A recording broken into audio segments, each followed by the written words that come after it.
하나님의 말씀 야고보서 1장 1절부터 4절까지 보시겠습니다. 야고보서 1장 1절부터 4절까지입니다. 우리 같이 한 목소리로 예수 그리스도의 복음을 함께 선포합시다. 시작.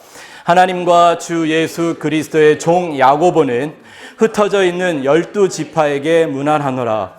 내 형제들아, 너희가 여러 가지 시험을 당하거든 온전히 기쁘게 여기라. 이는 너희 믿음의 시련이 인내를 만들어내는 줄 너희가 알미라.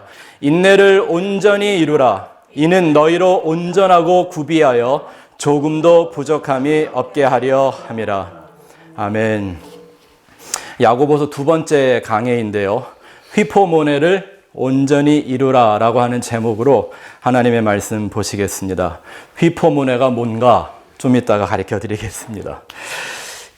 많은 경우에 이 야고보서 말씀을 오해해서 마치 이 말씀이 기독교적인 어떤 종교의 행위를 강조하는 것처럼 해석을 하기도 하고, 그런 내용을 갖고 오히려 십자가의 반대 방향으로 흐르는 인본주의적인 성화론을 강조하기도 하는가 하면, 마치 에덴 동산에서 뱀이 하와를 유혹하듯 이거 하면 너는 하나님처럼 될 수 있다라고 말하는 변화와 성숙이라는 가르침을 주면서 그것이 마치 기독교인 것처럼 가르치는 일들이 이 세상에 비일비재하게 일어나고 있습니다. 그건 사실 야고보가 이 편지를 통하여 전하고자 했던 그 복음의 정반대의 해석을 갖고 있는 겁니다.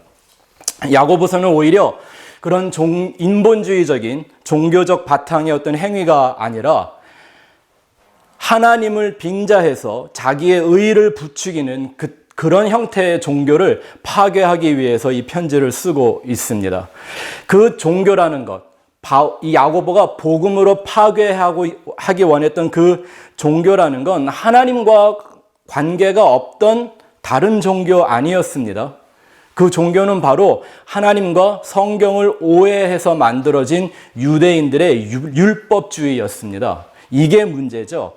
만일 어떻게 믿건 이렇게 믿건 저렇게 믿건 하나님 믿으면 누구든지 다 구원을 받는다고 하면 얼마나 좋겠습니까? 그런데 성경은 처음부터 끝까지 하나님이 정해 놓으신 구원의 섭리와 방식이 있고 그 외에 어떤 길과도 타협하지 않으신다라는 걸 성경이 계속 가르쳐주고 있습니다. 예수님이 이 땅에 와서 천국 비유를 말씀하실 때 그 천국 비유의 대부분의 주제는 구별하는 겁니다. 진짜와 가짜를. 그래서 물고기를 잡았어도 그 물고기 안에 좋은 것과 못된 걸 구별하고요. 신부를 불러놓고도 그 신부들 중에 슬기로운 처녀와 미련한 처녀를 구별하는 거고요. 양의 탈을 썼지만 그 안엔 염소인 자들, 자기의 행위를 기록하고 그것을 항복했자고 하는 이런 염소적인 이 신앙을 가진 사람들과, 그게 아니라 도대체 내가 하나님의 나라를 위해서 예수를 위하여 뭘 했는지도 알지도 못하는 양과 같은 이들을 구별해낸다 그랬죠. 추수를 하고 나서도 알곡과 가라지를 반드시 철저하게 분리한다고 하셨습니다. 이와 같은 예수님의 말씀을 전해들은 그 초대교회 1세대 복음 전도자들의 사명이 얼마나 엄중했는지 우리가 지난주에 한번 잘 생각해 봤습니다.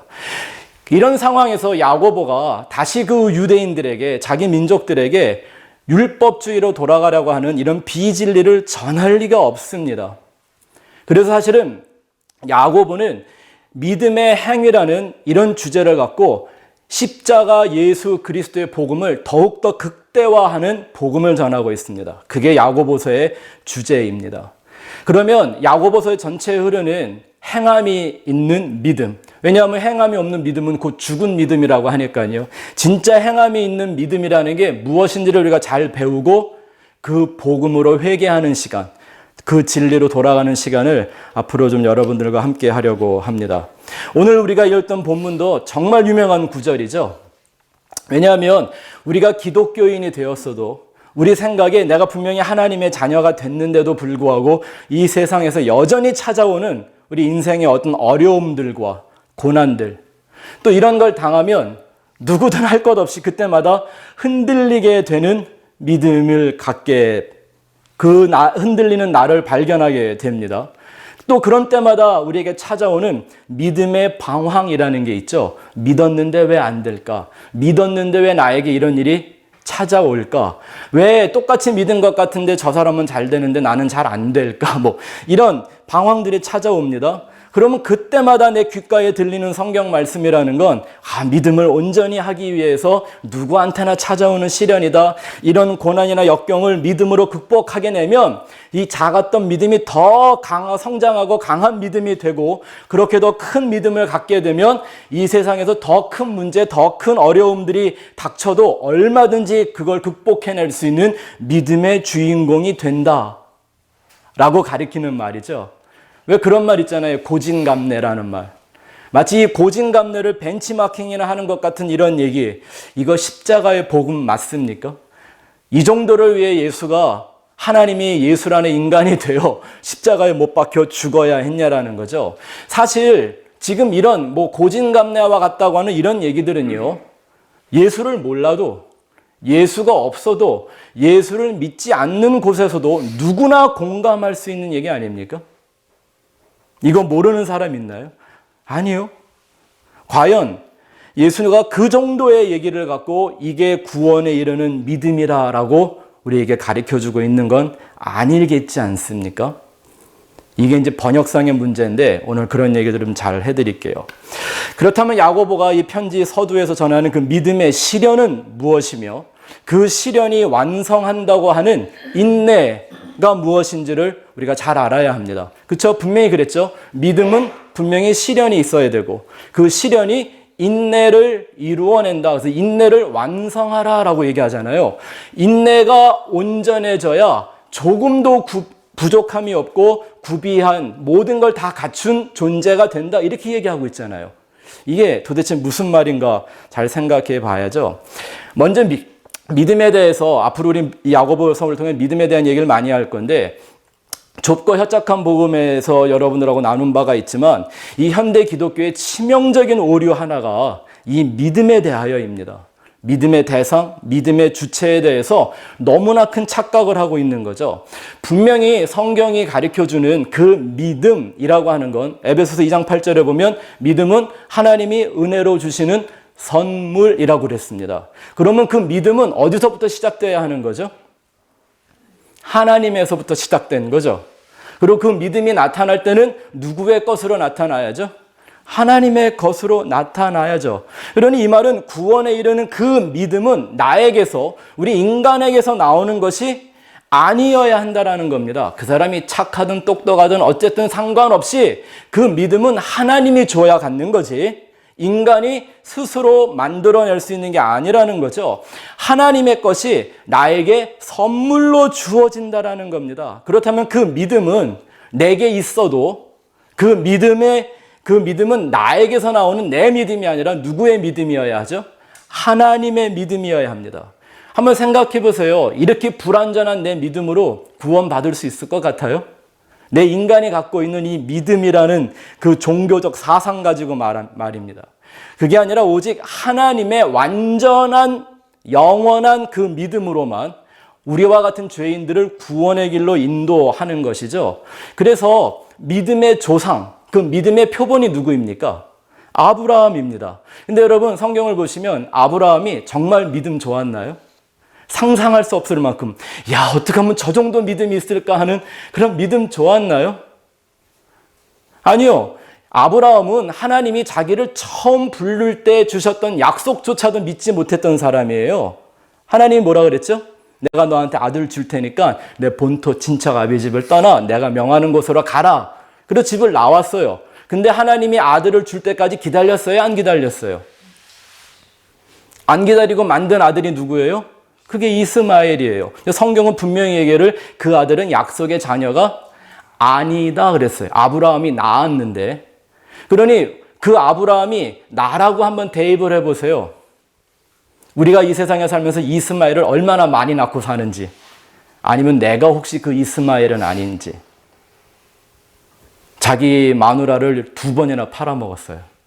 저는 천국 가면 그 사라 할머니를 한번 꼭 보고 싶은, 왜냐하면 아브라함이 80대, 90대 거의 100세가 됐는데도 자기 부인이 이뻐갖고 뺏길까봐 그랬다고 하니, 여러분 70세 넘은 할머니가 얼마나 이뻤길래 도대체 그렇게 걱정을 했는지. 아니 무슨 믿음이 좋다고 하는 믿음의 조상이 자기 부인을 2번이나 팔아먹어요. 이런 여러 가지 얘기들을 보면 아브라함의 믿음이 이루어낸 게 아니라 믿음 없는, 믿지 못하는 아브라함에게 하나님이 일방적으로, 다시 말하면 은혜로 하나님의 믿음을 줘서 그 하나님의 믿음이 아브라함을 끌고 가 아브라함의 믿음대로 되지 않고 하나님의 믿음대로 모든 역사를 이루셨죠. 그게 믿음의 조상, 그게 하나님이 우리에게 믿음을 줘 역사하는 표본이라고 얘기를 하는 겁니다. 그렇다면 제가 지난주에 힌트를 좀 드렸지만 그 믿음이 왜 반드시 시련을 거쳐야 한다고 말하는 걸까요? 물론 그 시련도 어떤 목적을 가진 시련이라는 겁니다. 분명히 얘기를 인내를 만들어내기 위한 시련이라고 그랬습니다. 여러분, 우리 모든 신자의 믿음이 반드시 시련을 거쳐야만 하는 그 이유를 잘 이해하고 있어야 합니다. 저나 여러분 모두가 똑같은 얘기입니다. 이게 모든 인생의 문제이기도 하고요. 특별히 예수를 믿기로 작정한 저와 여러분들 같은 신자들에게 공통적으로 갖게 되는 심각한 문제입니다. 그게 뭐냐면 내 믿음과 하나님의 믿음의 혼합과 충돌입니다. 왜냐하면 우리가 나면서부터 믿음 갖고 산 사람이 아니잖아요. 나면서부터 하나님의 믿음을 알고 있더니도 그걸 받은 사람도 아니지 않습니까? 그래서 우리가 좀 이해를 쉽게 하기 위해서 이렇게 말을 좀 단어를 바꿔서 말해 볼게요. 사람이, 인간이 갖게 되는 그 믿음이라는 체계를 그냥 신념이라고 부르고 하나님이 우리에게 선물로 주는 그것만을 믿음으로 부르고 한번 제가 설명을 해드려 보겠습니다. 여러분, 사람이라는 게 이 인생을 살면서 어찌 보면 제일 중요한 것 중에 하나가 바로 이 신념입니다. 신념. 그죠? 뭘 믿고 안 믿고 하는 이 문제잖아요. 신뢰라고도 할 수가 있고요. 누군가를 믿는다. 혹은 어떤 가능성이나 잠재력을 믿는다. 이게 다 신념의 문제죠. 하나님이 주는 믿음과는 상관없는 것들이에요. 인간이 갖고 있는 믿음이라는 기능을 사용하지만 하나의 세상살이를 위한 신념인 거지 하나님이 주는 믿음 아니란 말입니다. 또 어떤 사상, 어떤 원리 이런 것들을 의지하는 것이 사람의 신념인 것이죠. 그 신념이 굳어지게 되면 강해지면 어떤 가치관들을 형성하게 되고 그것이 더 세지면 한 개인의 인품이나 성품을 형성하기도 합니다. 우리는 사람을 만날 때마다도 제일 먼저 하게 되는 일 중에 하나가 뭐예요? 이 사람을 믿을 만한가 아닌가. 그거죠. 네? 그래서 그 신념의 판단에 따라 우리는 관계를 형성하기도 합니다. 이런 개개인들이 신념이 모이면 작게 사회가 되고 그 사회가 커지면 국가를 이루게도 되는 거죠. 여러분, 민주주의의 꽃이라고 하는 게 투표입니다. 선거하는 거죠. 이것도 역시 자기의 신념의 표현인 겁니다. 왜 그러냐면 사람은요, 태어나면서부터 무조건 믿는 걸 배웁니다. 예? 혹시 여러분들 중에 딱 태어나는 순간 내가 엄마 아빠 얼굴을 딱 보고 기억해내서 이 사람이 분명히 내 엄마 아빠 맞아 이러고 사는 분 계세요? 몰라요. 부모 얼굴 보셨어요? 그리고 그게 내 진짜 부모인지 아닌지도 모르면서 그 이상한 아저씨, 아줌마가 내 입에 뭘 넣어주면 무조건 믿고 그걸 먹고 삼켜버려요. 무조건 믿기를 배우는 겁니다. 부부 생활, 부모 자식의 관계, 친구, 사업, 이 인생의 모든 영역에서 신념이 필요하지 않은 곳은 없습니다. 그래서 서로의 신뢰가 깨지면, 신념이 깨지면 관계가 깨지는 거예요. 신념이 사라지면 희망도 동시에 사라지고 맙니다. 그래서 이 믿음이라는 것, 인간의 신념이라고 하는 거는요, 우리가 매일매일 살아가는 생존의 방식입니다. 사람은 그 신념을 이용해서 남의 틈을 쳐먹기도 하죠. 그걸 사기라고 부릅니다. 인간의 자기의 연약함, 부족함, 어떤 도움을 의지하기 위해서 신념이라는 걸 발동하게 되는데 그거 이용해서 등쳐먹는 인간들을 사기라고 한단 말입니다. 근데 이런 원리가 맞는다면요, 변질된 기독교 역시 사기일 뿐입니다. 인간의 결핍이 만들어내는 어떤 종교에 대한 신념을 이용한 사기죠. 그래도 예수님은 그들을 강도의 굴혈이라고 그랬습니다. 참 저는 요즘 감사한 게 뭐냐면 많은 대형교회와 유명한 목사들이 이걸 증명해 주고 있지 않습니까? 이 조직은 강도의 굴혈 맞습니다. 우리는 지금까지 사기친 것 스스로 다 보여주고 있잖아요. 그리고 우리가 못 알아들을까 봐 막 뉴스에서 막 얘기해 주잖아요. 이거는 인간의 신념에 해당하는 것들입니다. 문제는 이런 인생과 세상을 사는 인간적인 신념과 하나님이 우리를 이 세상과 육의 존재로부터 우리를 구원해내기 위한 믿음을 구별하지 못하는 겁니다. 하나님은 그런 인생을 이 세상에서 건져내려고 믿음을 주시는 거지 세상살이 잘하라고 믿음 주는 게 아니더라는 거죠. 그러면 11에서 11장 같은 데 나오는 그 믿음의 사람들이 이 세상에서 막 그렇게 멸망하고 막 맨날 정말 성경에 막 나오잖아요. 뭐 맨날 감옥에 가고 맨날 매 맞고 돌에 맞아 죽고 목이 잘려 죽고 이렇게 죽으면 안 되는 거죠. 믿음 있는 사람들이. 근데 하나님은 그런 것과는 전혀 상관이 없어요. 왜? 그들의 영혼을 이 죽은 세상으로부터 구원하는 게 하나님의 목적인 거죠. 그러니까 하나님이 우리에게 은혜로 주신다고 한 믿음이라는 이 선물은 내 인간적인 결핍을 채우는 것이 아니라 오히려 이 세상과 나라는 인생이 옛 자아를 초월하게 만드는, 영원을 사모하게 만드는 하나님의 은혜인 것이죠. 아멘. 그렇기 때문에 끊임없이 내 것과 하나님을 구별하는 시련이 필요하단 말입니다. 하지만 구약시대부터 지금까지 이 인생들은 이 하나님의 믿음만을 소유하는데 끝없이 실패해왔죠. 뭐 저희도 다른 경우는 아니죠. 그래서 이 하나님을 믿는다고 하는 이 기독교 안에 미신적이며 우상숭배가 지속되는 겁니다.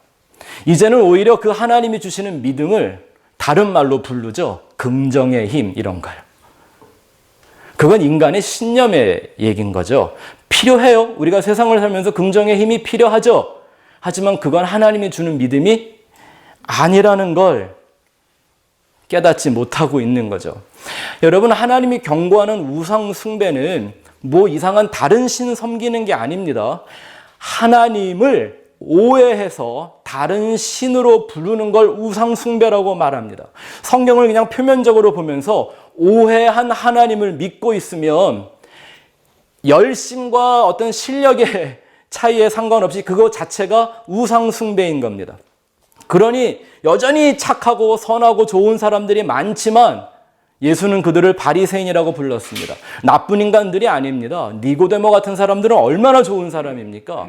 이 사람 인품으로, 뭐 종교적으로, 학식으로, 사회적으로, 가정적으로 정말 뭐 하나 모자란 게 없는 사람이었습니다. 그런데도 예수는 그를 보고 네가 물과 성령으로 거듭나지 아니하면 결단코 하나님의 나라를 볼 수 없다.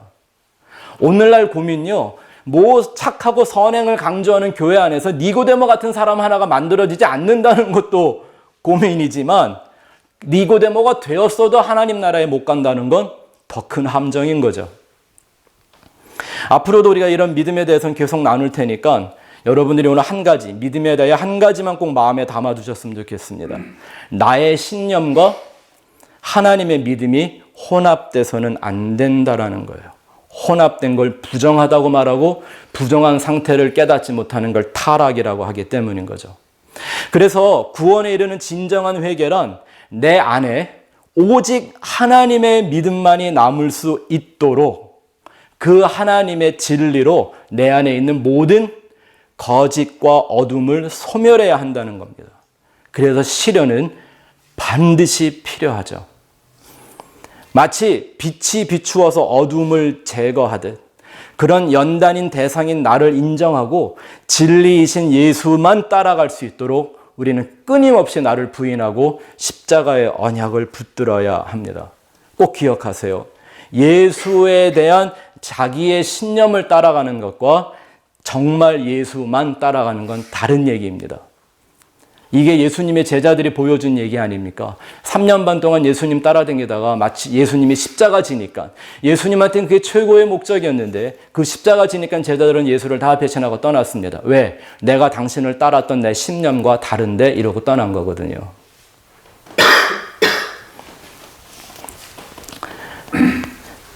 그래서 오늘 이 말씀이 우리에게 의미하는 그 내용을 살펴봐야 합니다. 오늘 제목이 뭡니까? 휘포모네를 온전히 이루라. 한번 따라해 보실래요? 휘포모네를 온전히 이루라. 예, 이런 단어는 아주 중요한 단어니까 여러분들이 꼭 외워놨으면 좋겠습니다. 헬라어인데요. 휘포모네. 다시 휘포모네. 휘포모네. 한글 성경에 인내라고 번역된 헬라어입니다. 근데 믿음이 반드시 시련을 통해야 되는 이유가 이 인내, 휘포모네를 이루기 위함이라는 거예요. 이게 무슨 뜻입니까? 인내 그러면 우리가 생각하는 건 뭐죠? 그냥 참고 견디는 거 아닙니까? 오래 참아라, 끝까지 참아라, 뭐 이런 거 아닙니까? 저는요, 성경의 말이 그런 게 아니라는 걸 개그맨을 통해서 알았습니다. 인내할 때 그 인자, 참을 인자 3개면 살인을 면한다 그러잖아요. 그건 옛날 말이고 요즘은 그렇게 안 하더라고요. 참을 인자 3개면 호구된다. 박명수가 한 말이었습니다. 예. 이 인내, 휘포모네라는 말을 잘 아셔야 합니다. 이렇게 번역을 글쎄, 정말 저의 모든 이해력을 다 동원해서 그럴 수 있다고 치지만 아니요. 이제 바로잡을 때가 됐습니다. 휘포모네라고 하는 이 헬라어는 곧 휘포모네 보여주시겠어요? 두 단어가 합성돼서 만들어진 헬라어입니다. 하나는 영어의 under, 뭐뭐의 아래라고 하는 휘포라는 말과 거기에 머무르다, 거기서 견딘다 라고 말하는 매너라는 이 두 단어가 합해져서 아래에 머무르다, 아래에 거하다, 아래에서 참다 라는 뜻으로 휘포모네라는 말이 만들어진 겁니다. 그러니까 뭐가 중요하겠습니까? 아래라고 하는 게 이게 굉장히 중요한 거겠죠. 여러분들이 막 뭔가를 어떤 문제를 만났을 때 참고 견딜 때 뭘 제일 위에다 둡니까?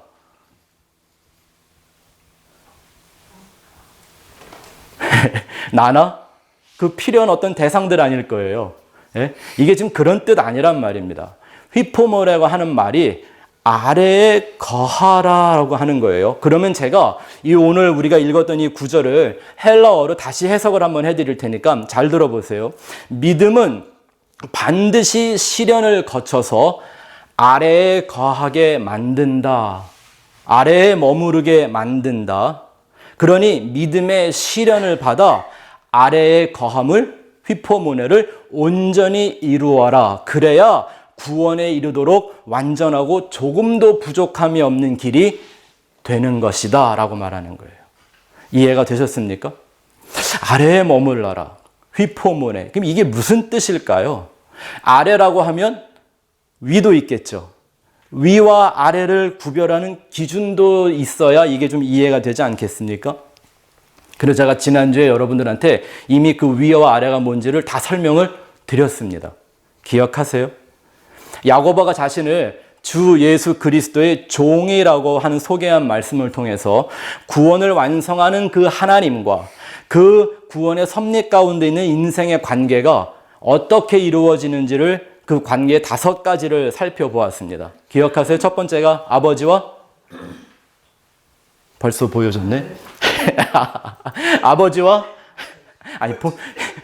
이미 컨닝 했는데 아버지와 아들. 두 번째가 남편과 아내. 세 번째가 스승과 제자. 네 번째가 머리와 몸. 5번째가 시은자와 언약궤. 이게 주인과 종의 똑같은 의미를 갖고 있는 다른 표현의 방식들이라고 말씀을 드렸죠. 각기 나름대로의 특징은 좀 다르지만 근데 여기 보니까 우리가 아버지와 아들, 남편과 아내 이렇게 수평적으로 써놨을 때는 마치 동급인 것 같이 같은 위치에 있는 것처럼 보였지만 이걸 성경적으로 표로 그려놨더니 어떻게 됐어요? 위와 아래가 확실히 보이죠. 어떤 데에 머무르는 사람이 하나님의 아들이 되고 아내가 되고 제자가 되고 몸이 되고 언약궤가 되는지. 그래서 그 믿음이 실현을 받으면 하나님의 믿음과 나의 신념이 철저하게 분리되면 분리되어질수록 내 안에서 만들어지는 게 휘포문의 아래에 머무르는 건데 어디에 머무르는 거예요? 아버지의 아들로, 그 남편의 아내로, 그 스승의 제자로, 그 머리에 붙어있는 몸으로 지성소를 완성하는 시은자와 언약궤의 자리를 지키는 겁니다. 무엇이 위고 무엇이 아래인지 확실하게 보이십니까? 이게 위와 아래의 본질이죠. 그래서 성경에 말씀하시기를 모든 좋은 선물은 어디서부터 온다? 위로부터 내려온다 그랬습니다. 위에서 아래로 흘러내려오는 거예요. 너희가 그리스도와 다시 살리심을 받았으면 반드시 뭐 해라? 위의 것을 찾으라. 이런 말씀들이 성경에 아주 반복적이고 지속적으로 나타나 있는 거죠. 낮은 자리에 거하라. 이건 뭐 세상에서 어디 저기 밑바닥에 살아라 이런 얘기 아니잖아요. 낮은 자리가 어느 자리? 하나님과 나와의 온전한 관계를 이루는 그 아래의 자리입니다. 하나님은 위에 계시고 나는 아래에 있는 존재가 되어야 한다라는 거죠. 그리고 이 위와 아래를 연결해서 연합하게 만들어주는 걸 믿음이라고 하는 겁니다. 다음 그림 보여주실래요? 왜냐하면 제가 중간에 일부러 비워놨죠. 중간에 뭐가 있단 말입니다.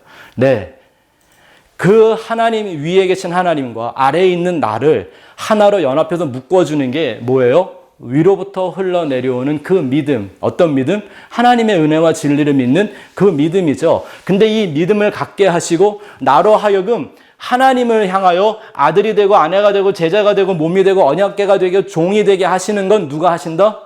성령이. 근데 그 성령은 무슨 이상한 에너지가 아니라 진리의 영. 그죠? 그 진리의 영은 곧 그리스도의 영. 그리스도의 영은 누구? 예수의 영. 그래서 그 예수의 영이 우리에게 주어지면 그걸 또 양자의 영 이렇게 부르는 거죠. 네? 위와 아래를 여러분들이 그림을 통하여 확실하게 보셨으리라고 생각이 됩니다. 그래서 성경은 예수가 우리의 믿음의 author, 믿음을 조성해 주시고 믿음의 perfecter, 믿음을 완전하게 해주시는 이라고 나타나 있는 겁니다. 이제 여러분 성경의 말에 그 믿음이 실현을 받으며 인내를 만든다고 하는 게 그저 그냥 무슨 고난이나 시험이 찾아왔을 때 잘 견뎌라 오래 참아라 그러면 하나님이 도와주는 때가 온다 이런 말 아니라는 걸 확실하게 아시겠습니까? 예? 아니 헬라어로 쓰여져 있는 성경을 굳이 한국말로 이상하게 번역을 해놓고 그 한국말로 그걸 철떡같이 믿고 있으면 읽는 대로 느끼는 대로 그냥 믿어버리면 이건 잘못하면 큰일 납니다. 근데 하나님은 왜 믿음을 주시고 또 그 믿음을 실현해서 이 휘포문회를 통해 구원을 이루어내시는가? 그 이유가 있겠죠. 하나님의 섭리가 있겠죠. 에덴으로 돌아가야 합니다. 하나님의 천지를 창조하셨습니다. 누구를 위해? 나를 위해, 하나님을 위해. 아멘. 억울하지만. 네. 그리고 마지막 날에 하나님이 사람을 창조하셨습니다. 누구를 위해? 하나님을 위해. 창조주이신 하나님을 위해 피조물들을 조성하셨습니다. 그렇기 때문에 하나님과 우리 이 사람의 관계는 반드시 창조주와 피조물의 관계를 지켜야 합니다. 인간만이 아니라 모든 피조물들이 창조주이신 그 하나님의 영광만을 위해 존재해야 했고 생명의 근원이신 하나님 안에서만 존재의 의미를 가질 수가 있었습니다. 그런데 먼저 반기를 들고 자기 자리를 이탈한 존재가 생겼습니다. 피조물, 그 아래의 자리에 거해야 될 피조물 하나가 그 자리를 이탈하기 시작하죠.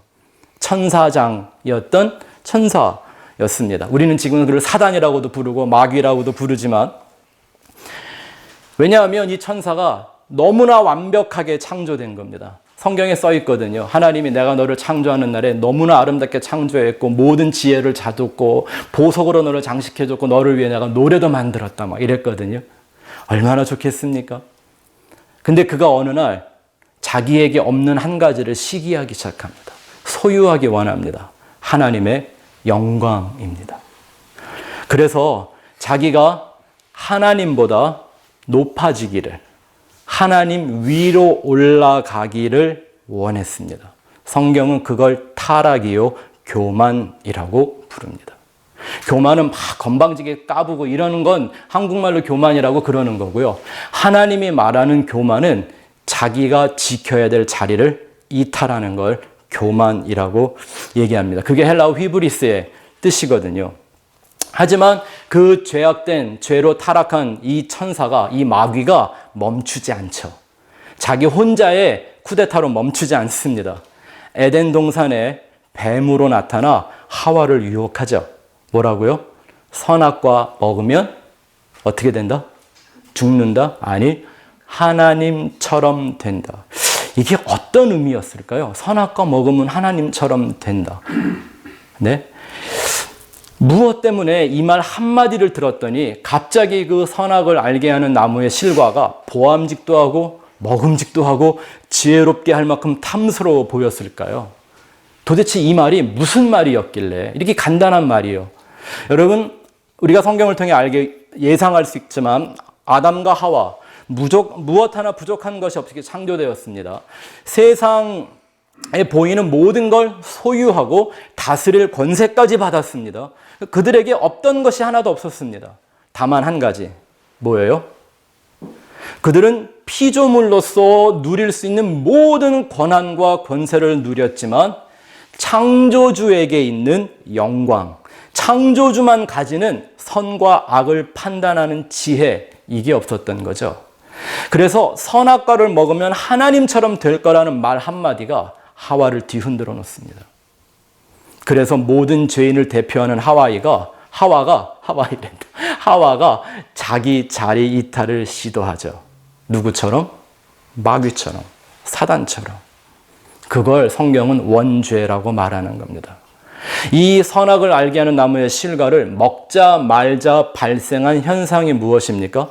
자기들이 벗었음을 느끼고 부끄러워 자기를 가리고 하나님으로부터 숨는 현상이 발생했습니다. 이게 무슨 뜻이에요?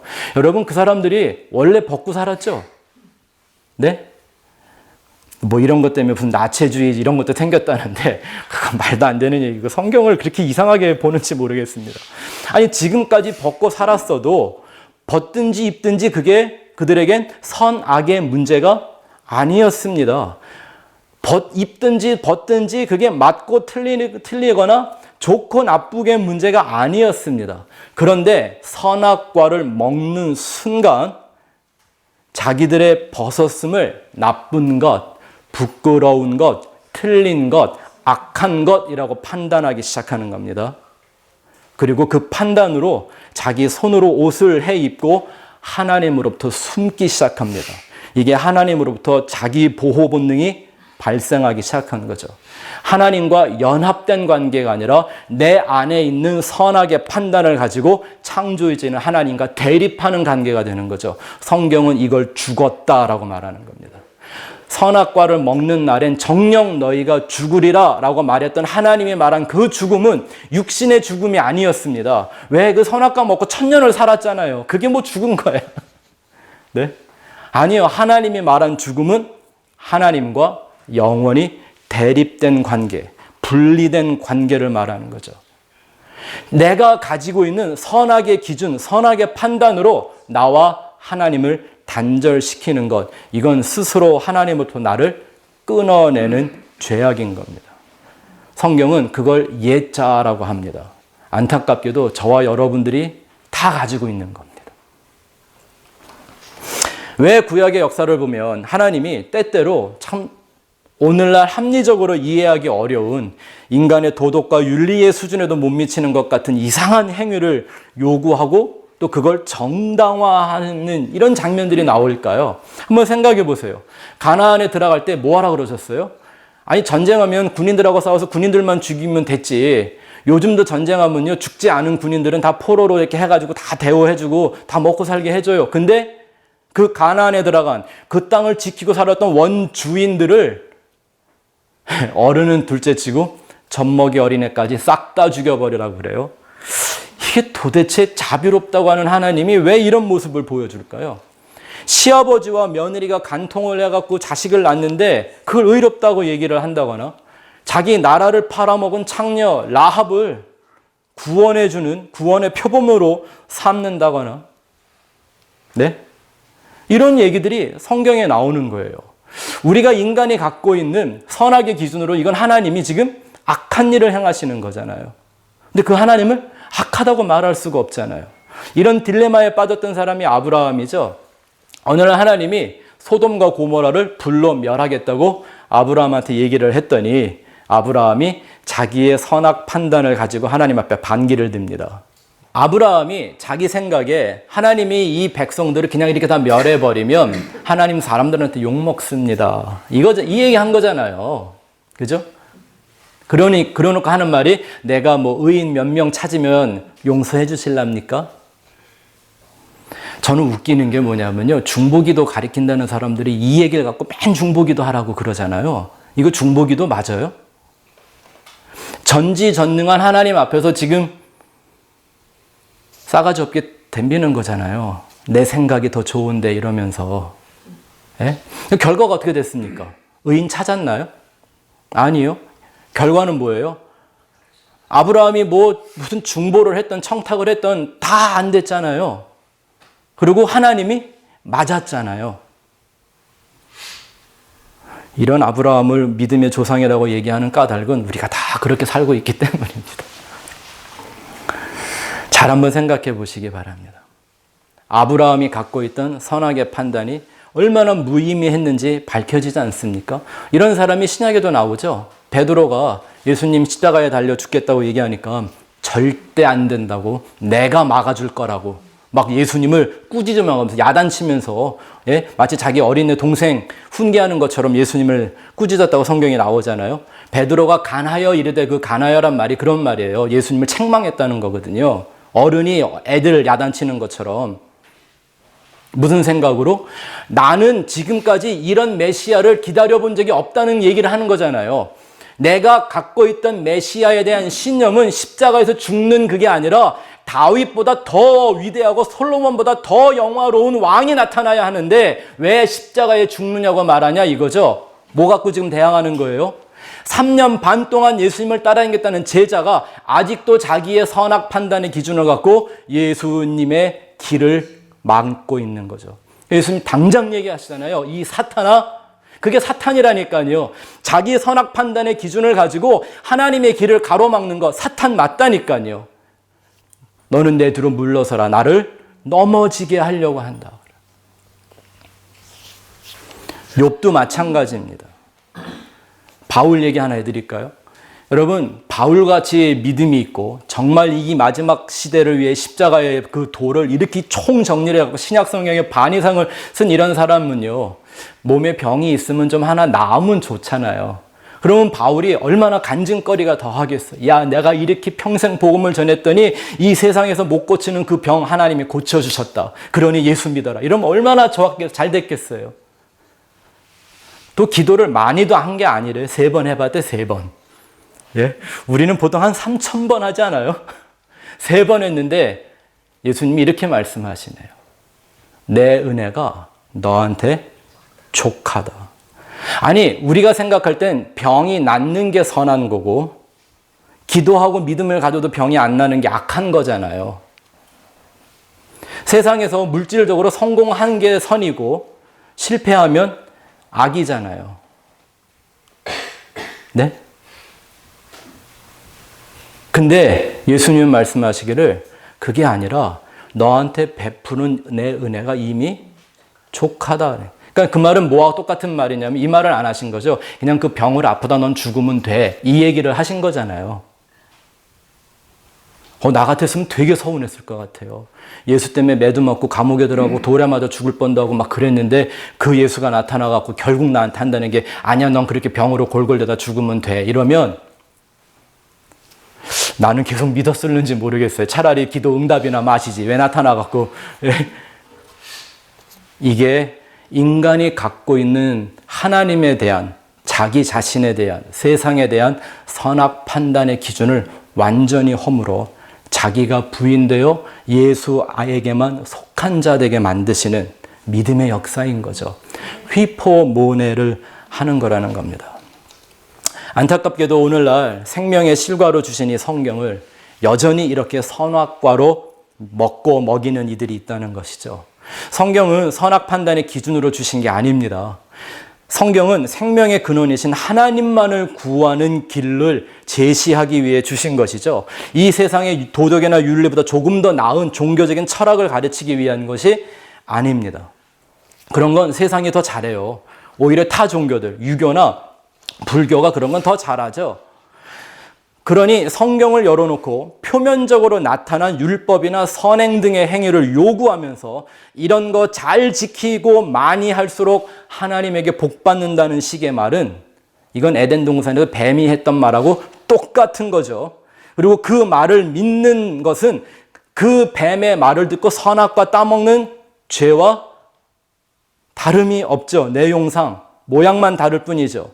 그러니까 그렇게 율법을 잘 지키고 가르쳤던 이들을 예수님은 독사의 자식들, 그 뱀의 자식들이라고 말한 거고 그들의 가르침을 받고 믿고 따라가는 자들을 지옥 자식이라고 예수님이 그냥 낙인을 찍어버린 겁니다. 이런 내용이 신약에만 있는 게 아닙니다. 이 야고보가 말한 믿음은 반드시 시련을 거쳐야 되고 시련은 휘포모네를 이루어낸다라고 하는 건 사실 구약에 나와 있는 말씀입니다. 정확하게 기록되어 있는 구절이 있는데요. 신명기 8장 2절 3절 말씀 볼까요?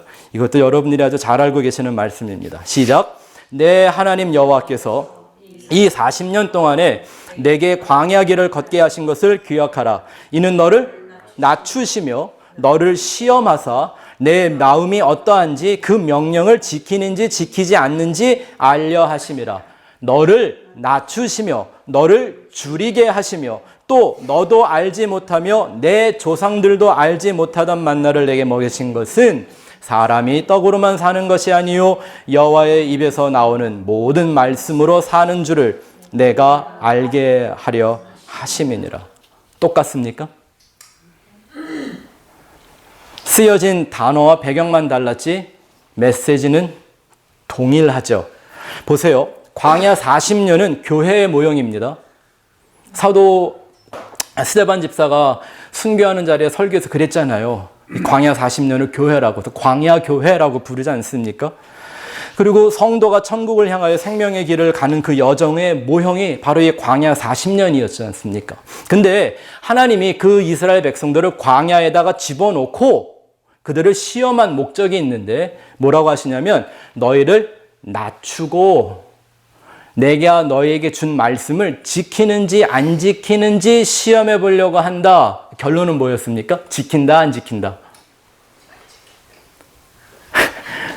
안 지킨다는 말보다 이 말이 더 맞겠죠? 못 지킨다. 왜냐하면 우리 지난주에 배웠잖아요. 99개의 율법을 지켰다가도 하나만 어기면 싹 다 어긴 게 된다고 하니까 결론은 인간은 지킨다, 못 지킨다? 못 지킨다. 그래서 그 못 지킨 인생들이 약속의 땅에 못 들어가고 광야에서 다 죽었죠. 근데 여기 보세요. 하나님이 그들을 낮추신대요. 뭘 어떻게 낮춘다는 거예요? 뭐 키를 작게 한다는 것도 아니고 안진뱅이로 살게 만든다는 것도 아니고 뭐예요? 차라리 그냥 애굽에 내비로 뒀으면 그게 낮은 거 아니에요? 노예로 사는 거? 근데 하나님이 낮춘다는 건 그 낮춤이 아니죠. 우리 아까 봤잖아요. 하나님과 연합되는 관계 안에서의 아래로 그들을 낮추어내는 거죠. 성경이 정확한 얘기를 하고 있지 않습니까? 그리고 그들을 일부러 줄이게 만드셨대요. 여러분, 이스라엘 백성들이 광야 40년 동안 있을 때 배고픈 적 있었나요? 네? 아니요. 하나님의 40년 동안을 안식일만 빼놓고는 하루도 빠짐없이 그날 충분히 먹을 만나를 주셨고요. 안식일 날은 다음날 일하지 말라고 그 전날 오늘 내일의 양식을 주셨죠. 이게 주기도문에 나오는 말씀이에요. 오늘날 우리에게 일용할 양식, 이거 틀린 번역이라 그랬죠. 내일의 양식 달라고 기도하는 거예요. 안식을 위한 양식을 달라고 하는 거죠. 그러니까 먹고 배부를 만큼 주셨습니다. 근데도 하나님이 그들을 그걸 갖고 줄이게 만들었다라고 얘기를 하세요. 아니, 배부르게 하려고 만나를 주신 게 아니라 줄이게 만들려고 만나를 주셨다는 거예요. 왜? 답이 다 나오잖아요. 이거는 사람이 떡으로만, 만나로만 살 것이 아니요. 여호와의 입에서. 여호와는 누구? 우리는 신약을 알고 있는 사람들이기 때문에 여호와가 누구의 모형인지 알잖아요. 예수 그리스도의 입에서 나오는 그 말씀으로 살게 하려고. 그러니까 인생에 먹을 것이 우리에게 주어지고 먹어야 살게 만드는 건 사실 뭐 하게 만든 거예요? 아, 이거 먹어도 죽는구나. 안 죽을 거 뭐 없나? 이거 찾게 만드는 거잖아요. 그죠? 정말 인생은 아무리 먹어도 배고픈 것 같습니다. 그렇죠? 아무리 잘 먹어도, 아무리 좋은 거 먹어도, 아무리 비싼 거 먹어도요, 다음날 똥오줌 싸고 나면 여전히 배고픕니다. 그냥 다 배설물 되는 거죠. 제가 정말 이걸 깊이 깨달은 경험을 며칠 전에 했는데요. 한번 저희 사모가 무생채하고 수육을 정말 맛있게 만들어줬습니다. 야, 얼마나 먹었는지요. 정말 배부르게 먹었습니다. 더는 못 먹을 것 같았는데 그 무생채에다가 참기름 몇 방울 떨어뜨리고 밥을 비벼오더라고요. 야, 견딜 수가 없어서 미련하게 또 그걸 꾸역꾸역 먹었더니요. 제 50평생 사면서 아랫배가 단단해질 만큼 배가 부르게 밥을 먹어본 적이 처음인 것 같았습니다. 그때는요, 야, 뭐 사람이 먹으려고 사나, 내가 이 목사가 이게 뭐 하는 짓인가 하면서 먹는 걸 좀 조심하고 살아야지. 그랬는데 다음날 아침에 일어났는데 여전히 배고프더라고요. 이 정도면 식충이죠, 식충이. 내가 스스로 제가 아침에 기도하면서 그랬다는 게 주님 맞습니다. 내가 식충이 중에 괴수입니다. 내가 그랬다니까요. 왜요? 왜 이 식충이 같은 벌레 같은 인생을 살게 만들었을까요? 먹어도 배부르고 죽을 양식이 아니라 한 번 먹으면 배부른 양식. 영생하도록 있는 양식을 찾으라고 주신 거잖아요. 왜 진시황이 불로장생초 찾아 헤맸다 그러잖아요. 그 사람은 인생에 대해서 정말 고민을 많이 한 사람이었을 거예요. 여러분들은 정말 그 영생, 그 양식을 위해 예수를 찾고 있습니까? 예수가 그랬잖아요. 내 살을 먹고 내 피를 마셔라. 괜히 나 믿고 따라온다는 척하지 말고 날 먹고 나를 마셔야 너와 내가 상관이 있다 얘기하셨습니다. 내가 주는 물을 마셔야만 영원히 목마르지 않을 거라고 하셨습니다. 이걸 어떻게 할 수 있을까요? 말씀밖에 없죠. 이 예수의 진리의 말씀. 이 세상에 있는 혼돈되고 더러운 말들이 아니라 영원한 하늘에 속한 그 진리와 은혜의 말씀입니다. 그렇다면 우리가 이 휘포모네를 온전히 이루라고 했는데 어떻게 이루어질 수 있을까요? 아, 이게 아래에 거하는 거구나라고 아는 건 그냥 단답형으로 아는 거지 그걸 이루는 방법을 모르면 안 되잖아요. 사도 바울은 그 휘포모네를 이루는 방식이 연단이라고 말합니다. 사람들이 바울과 야고보가 다른 얘기 했다고요? 아니요, 그건 성경을 너무나 대충 봐서 그러는 거예요. 자, 로마서 5장 1절부터 4절 보시겠습니다. 로마서 5장 1절부터 4절 시작. 그러므로 우리가 믿음으로 의롭다 하심을 받았으니 우리 주 예수 그리스도로 말미암아 하나님과 화평을 누리자. 이거 구원에 대한 얘기죠. 그 다음 또한 그로 말미암아 우리가 믿음으로 서 있는 이 은혜에 들어감을 얻었으며 하나님의 영광을 바라고 즐거워하느니라. 다만 이뿐 아니라 우리가 환난 중에도 즐거워. 시련이랑 똑같은 거예요. 그죠? 시련, 환난 중에도 즐거워하나니 이는 환난은 인내를, 인내는 연단은 소망을 이룬다 그랬습니다. 자, 우리가 시련, 환난도 봤어요. 휘포모네라고 하는 인내도 봤습니다. 근데 인내가 반드시 뭘 갖고 오게 돼 있대요. 연단이요. 이 연단 뭐예요? 연단이란 말을 하도 많이 쓰니까 이것도 역시 우리가 헬라어를 좀 봐야 정확한데요. 여기서 말하는 연단이라는 말이 도키모스라는 말인데 원형은 도키마조라고 하는 말이에요. 뜻이 뭐냐면 진짜와 가짜를 구별해내다라고 하는 거예요. 사전이 그래요. 여기 제가 SC라고 써놓은 게 저게 스트롱 코드 넘버예요. 원어 사전에 저렇게 나오는 거예요. 진짜와 가짜를 구별하다. 물고기 잡았을 때 좋은 것과 나쁜 것 구별하고 알곡과 쭉정이 구별하고 양과 염소를 구별하고 이게 다 뭐 하는 거예요? 이걸 연단이라고 말하는 거예요. 무엇으로 연단하실까요? 그거는 진리의 말씀밖에 없잖아요. 그 진리의 말씀이 내 안에서 나의 타락한 욕망이 만들어내고 있는 이 신념과 하나님의 선물인 믿음을 철저하게 분리해서 뭐가 진짜인지 가짜인지를 구별해내는 게 도키마조라고 하는 연단이에요. 그러니까 내가 진짜 그 아버지의 그 아들, 네? 그냥 자칭 하나님의 아들 이런 거 말고요. 성경에 자칭 예수의 동생도 있었잖아요. 그런 거 말고 진짜 하나님이 인쳐주신 그 아버지의 그 아들, 그 남편의 그 아내, 그 스승의 그 제자, 그 주인의 그 종, 그 머리의 그 몸, 그죠? 그 시운자의 그 법궤로 드러나게 되는 것, 그거를 성경이 도키마조, 연단한다고 말하고 있는 겁니다. 그래서 내 안에 있어야 할 것과 버려야 할 걸 철저하게 분리해내는 겁니다. 그런데 하나님이 내 안에 있는 가짜, 비진리, 어둠, 이것들을 구별해내고 분리해내는 과정이 아픕니다. 그냥 내가 생각하는 것, 내가 믿고 있는 게 다 맞다고 해주면 참 좋겠는데 이게 아니 그게 아니라고, 그게 틀렸다고 얘기하면 사람들이 둘 중에 하나입니다. 어떤 사람은 아파하든지 어떤 사람은 화를 내든지. 근데 제가 만나본 사람들 중에는 지금까지 화를 낸 사람들이 많았지 아파본 사람들이 별로 없습니다. 아니 신앙 상담을 하면요. 아 목사님 맨날 십자가의도 하신다는데 그 십자가의도가 뭐예요? 그러고 그러면 그걸 쭉 설명을 해주잖아요. 그러면 대뜸 네가 뭔데 내 신앙을 판단해 이러고 나와요. 아니 나는 그런 적이 없거든요. 십자가의도 뭐냐고 물어봐서 설명했을 뿐인데 화를 내더라고요. 왜? 그 말씀이 나를 치고 들어오면 이게 아파야 돼요. 시간이 가면 갈수록 그 아픔이 더 깊어져서 마치 마지막에 내 손과 발을 십자가에 못 박는 것처럼 아파야 합니다.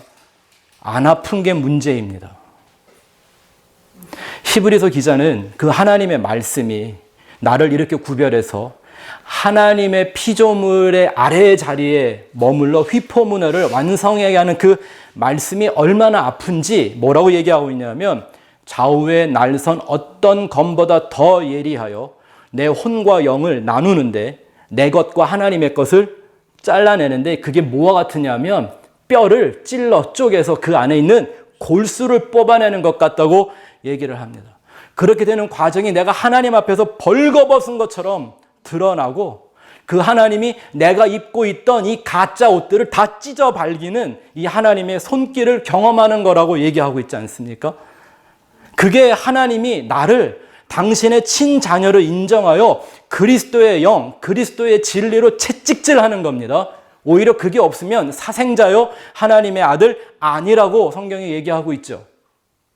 이게 믿음은 시련을 통과하면서 휘포문회라는 자리를 찾게 되고 하나님은 거기서 그들을 하나님의 자녀로 연단, 도키마조 하는 겁니다. 근데 이 얘기가 저는 참 신기한 게요. 제가 한때 중국 선교를 오래 했었는데 중국 사람들의 조상은 이 얘기를 어떻게 알고 있었는지 모르겠어요. 여러분 한자로 참을 인자를 어떻게 쓰는지 아시죠? 한번 보여주실래요? 뭐 다 아시겠지만 이것도 두 글자로 만들어진 거죠. 마음심 위에 칼도자예요. 그러니까 우리가 참는다라고 말하는 그 인자에 이미 무슨 뜻이 담겨져 있나요? 내 마음에 칼을 둔 거예요. 뭐 하려고? 혼과 영을 찔러 쪼개 나누는 거예요. 이게 휘포문회잖아요. 근데 오늘날은 그렇게 말을 안 쓰잖아요. 그렇죠? 근데 여전히 현대적인 의미로 이 말을 쓰고 있다 그러면 안 되는 거죠. 내 마음에 올려진 저 칼이 어떤 칼? 하나님의 말씀이라는 칼입니다. 여러분이 정말 천국 백성이 되기를 원하신다면 아까 우리가 표에서 봤던 것과 같이 아래에 거하는 존재가 되어야 합니다. 그래야 위로부터 내려오는 온갖 좋은 선물을 받아 누리게 되는 거죠. 똑같은 말입니다. 자기 목숨을 버려야 예수의 생명을 얻게 되는 것이고요. 내가 앉고 싶었던 그 보좌에서 내가 내려와야 하나님 나라에 가서는 하나님 보좌에 앉게 되는 영광을 주신다고 얘기했습니다. 하나님을 끌어내려 나의 부족함이나 결핍을 채우려는 이런 신앙의 형태는 그 자체가 우상 숭배입니다. 거기에 빠져 있는 인생들을 실현해서 하나님의 믿음을 주고 그 믿음으로 휘포문회를 온전히 이룰 수 있도록 연단하는 하나님의 얘기를 야고보가 하고 있는 겁니다. 여러분들이 그 믿음의 사람들 되시기를 주의 이름으로 축원합니다. 기도하겠습니다.